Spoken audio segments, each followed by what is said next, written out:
Hello আমার দেশে ভাইরা, আপনারা তো বিদেশ করি মরেন, মনে করেন আমরা খুব আরামে আছি। দেখেন কতটা পরিশ্রমের পরে আমাদের মাসে বেতন পায়।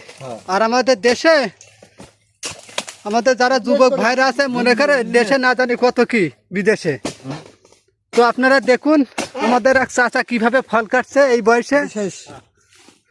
এই গাছটা শেষ, এখন আমরা আবার নতুন করে গাছ কাটবো। দেখুন আপনারা, সারাদিন এইভাবে কাজের পরে আমাদের থাকতে হয়। মানে এত ক্লান্ত আর কষ্ট পরিশ্রম, মনে করে আমাদের শরীরের ঘামে আমাদের শরীর ভিজে যায়, মনে হয় যেন গোসল করেছে। তো ভাইরা দেখুন যে কতটা পরিশ্রম করে আমরা দেশের টাকা পাঠাই। বিদেশি টাকা গো, এই দেখুন আমাদের শখের বিদেশি টাকা। প্রতিনিয়ত সাপের এবং যোগের সাথে আমাদের লড়াই করতে হয়। বেশি বড় কথা, আরো শুনেছি এই বাগানে বেশি বড় করে না। আমার নেবে না নাকি? আমার একটু নেওয়া